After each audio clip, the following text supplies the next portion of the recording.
Gavin Newsom, has been on his reputation redemption arc. Yeah, he's been on his fake redemption arc, helped out by Charlie Kirk and Steve Bannon. I'm sure he'll be on Timcast soon. That's not shade at Timcast. I just mean it's just the reality. And in his attempt to pander, we all saw this coming.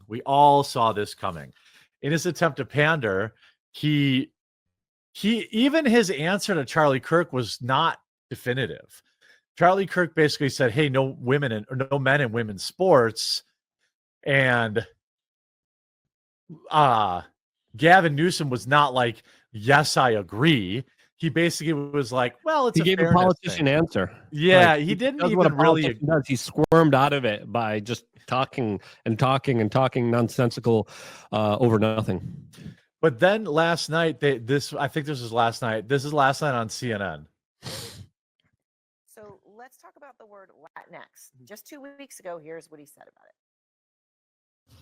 By the way, not one person ever in my office has ever used the word Latinx. So can we finally put that to bed? Yeah, we agree. where did that even No go? more Latinx, everybody. Well, I just didn't even know where it came from. Oh yeah, sorry. This was about the Latinx thing. This was also an obvious lie because he has tweeted Latinx. I was like, what are you talking about? This is CNN plays the compilation of him talking about it.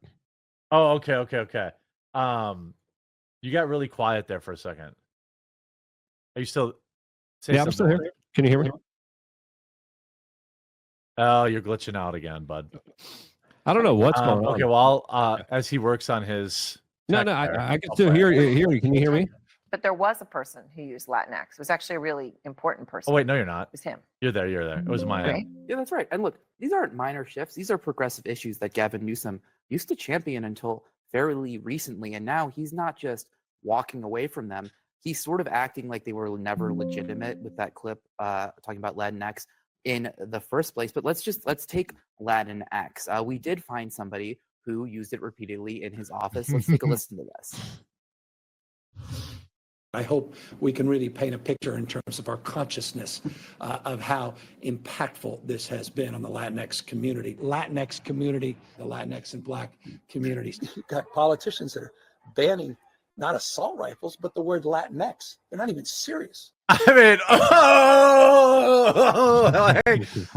CNN? What? What the heck? What do you make of this? No, this is awesome. This is them. I think having a major shift in their editorial section, because they're known, and you could see them trying to change now throughout the Trump years because they see the culture shifting. Yeah. And I think they understand we can't just be favorable towards this outgroup of crazy woke liberals. We have to now be sort of unbiased. We have to actually try to do our job legitimately. And I think this is their attempt at trying to save face in the light of everyone just hating them and seeing them as an organization with no reputation at all.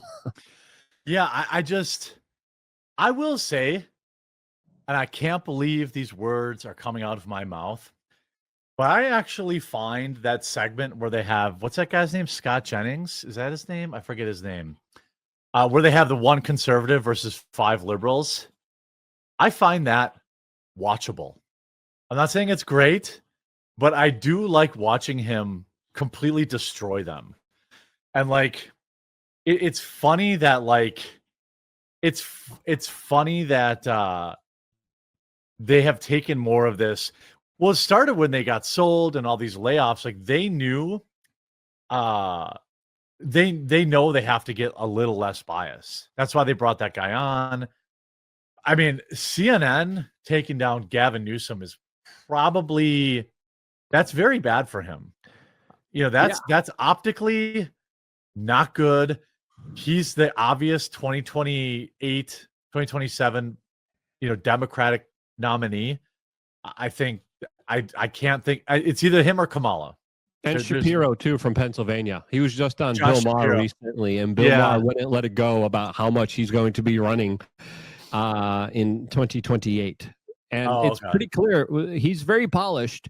And as Bill Maher described, there definitely is a move by the left to move away from the radical left. There's a move towards the moderate. There's a move towards the middle. And this is the Yeah. kind of realignment that the left is finding itself in order to try to set themselves up in a favorable position in the next upcoming election. So they're able to galvanize the voter base a little bit better than what they did beforehand, which was an absolute disaster. So this is them changing their strategy. And it's a pretty significant strategy shift here. And I think we're seeing that also with CNN calling out the bullcrap of the California governor. Yeah. As again, they're kind of punching down because that guy's pretty much a loser. Yeah, he's a huge loser. Yeah. He's horrible. Yeah. And it's pretty easy to take him down. It's pretty easy to call out his hypocrisy. Yeah, and I don't really know. You know, it's hard to have a crystal ball. I mean, Stephen A. Smith could run. You know, Oprah probably not anymore. Mark But, like, Cuban. Mark Cuban could run, exactly. So, like, we know that the Michelle, Democrat, Big Mike could run Big too. Mike- She has a Big Mike- podcast too. yeah, Big Mike probably. I think that she would lose bigly.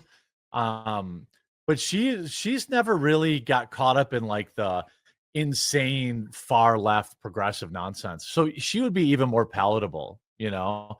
To me, CNN taking a shot at Gavin is pretty telling because it wasn't even like the guy, you know, Scott Jennings doing it.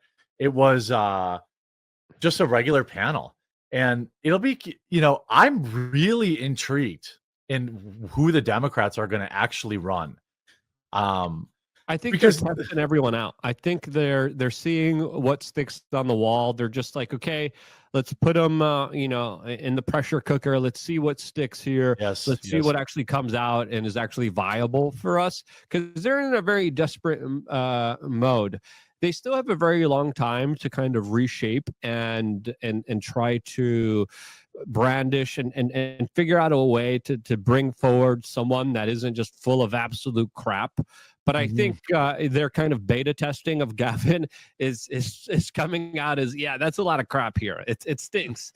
It's They not- beta tested I think they beta tested Fetterman too. Yes. If Fetterman would lose a little weight and put on a suit, I think he wouldn't win, but I could see him winning, getting close in the nomination. Like he would win more than a couple delegates because he is appealing to people. Forget that Trump has a lot of voters like me.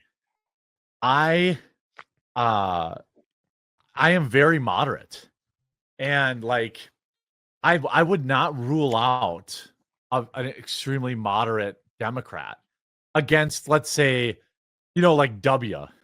If the Republicans did something stupid and ran like a war hawk or something like that, if there was a moderate Democrat, I would consider it at least. People forget there are a lot of moderates that voted for Donald Trump, a lot of them. And I think the Democrats finally realized that. And they're like, if we can put somebody out there who isn't a far leftist, they have a much better chance. And I do think like, I think that there's not a lot of bench there. People say AOC, no shot. No shot. There's no such thing as a moderate Democrat. Yes, there is. There's lots of them. I'm talking like a union Democrat guy who is like forced. There are a lot of Democrats that are for secure borders, who are anti-war, who are very palatable. They're just not the ones that get put on TV. You know, they're not they're not promoted by the party. Fetterman went to Harvard but plays a blue collar worker on TV. Yeah, that's a big problem the Democrats have, is inauthenticity. They have a huge problem with. I mean, Gavin Newsom is like the smarmiest piece of trash. That I mean, there's no way he wins the election. I don't even understand why they're trying. Yeah, I really do see Josh Shapiro, the governor of Pennsylvania, coming out of here. He's very polished. He has the same kind of mannerisms, the same kind of vocal tonality as Barack Obama. He Yes. probably went to the same CIA mind control school, right? Yeah, He's yeah. probably the same type of Manchurian candidate that now they're trying to kind of rebrandish and bring forward to all of us. I really do see him being brought to the forefront, but the left has a big problem because a lot of their base, especially the younger base, they don't play along with the foreign policy of America when it They're comes not to they're not voting for a Jew either. I'm going to yes. tell you that right now. Hey, That's going to be the biggest kind of Achilles heel of the left. The big issue when it comes to Israel. That's going to be something that they're going to have to try to figure out how to appease their base, but also at the same time, not cripple all of their financing, funding, and big backers that support them. well, that's why I think he wasn't the VP. It's because it's just too hot for Jews right now. Like they just couldn't. Kamala couldn't take him because he was Jewish and her base hates Jews. I mean, I'm not going to sugarcoat it. That the left has a very strong, so does the right, but like less, like the entire progressive, like Ilhan Omar, AOC people, they don't like Jews, and their base, they're tactful about it, but their followers aren't.